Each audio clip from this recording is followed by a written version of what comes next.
So you're saying successful salespeople are the humble ones? I am. I'm saying they're humble. Sometimes they're actually quite introverted.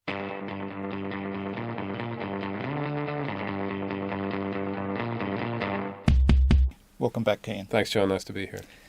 Cian, in our earlier discussions, I came to realise that you spent a lot of time talking to customers about why they made decisions. Yeah. And therefore you must have learned a lot about what the key reasons people win business and the key reasons people lose business.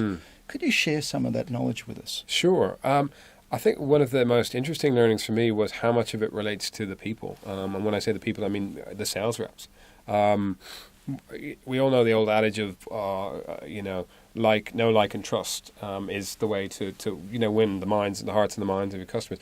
But it's genuinely true, or at least that's the experience I'm getting. So customers tell you that? They do. They talk about, they don't use exactly those words, but they talk about things like cultural fit. They say, we could see ourselves working with this organization. What happens is really the salesperson or people become the personification of the brand, of the product, of the service.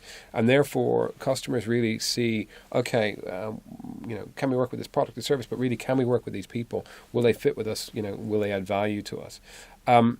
And so what I've observed is probably 6 or 7 key traits that seem to be coming through quite consistently in terms of feedback from key decision makers. So what are they? Things like he or she was a really great listener. So they asked us intelligent questions, but then they listened to the answers and they probed and they really wanted to understand what was happening behind the scenes. And challenged? They did, absolutely. Customers see that as value? It's not just passively sitting there and saying, oh, that's great, let me take that down and we'll go away and do that. It's saying, okay, that's interesting. Now, why do you want to do that? And exploring that. And actually educating the customer as well, saying to them, okay, well, you could do it this way, but also maybe we can explore how we've done certain things with other organizations.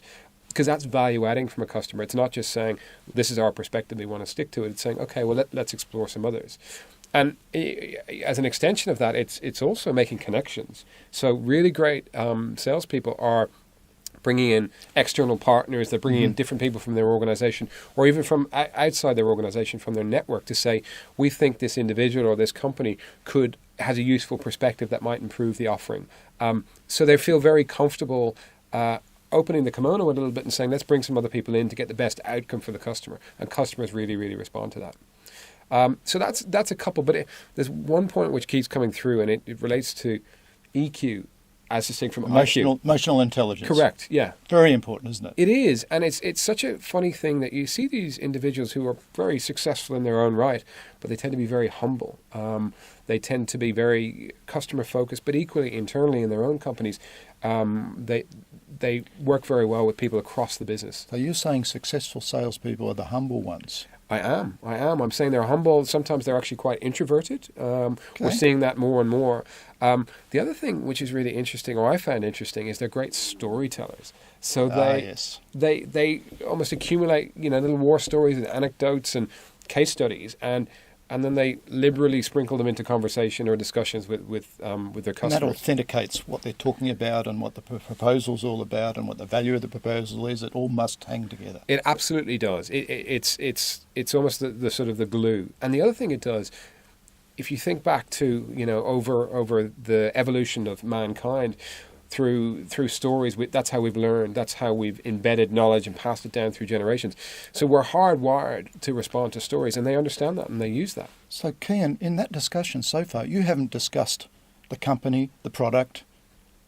What do customers tell you about that? Or they come all the way back to the salesperson every time? So it's interesting. So I think product, price, brand in the market, that's your ticket to the dance. That's what gets you access to start the conversation, but that's not going to determine whether you win or lose the piece of business. It's all of these other things, and customers don't necessarily rationally understand all of that or recognize all of that, but these are all of the different elements which influence, and let's be honest, we don't win and lose deals by 50% these days. It's incremental, 2% here, 3% there. So this stuff is really, really important to recognize. So the good salespeople sell themselves first, is what you're saying? No, I'm saying the great salespeople. The great salespeople sell themselves first. They're to some degree the product and the service before anything else gets put forward.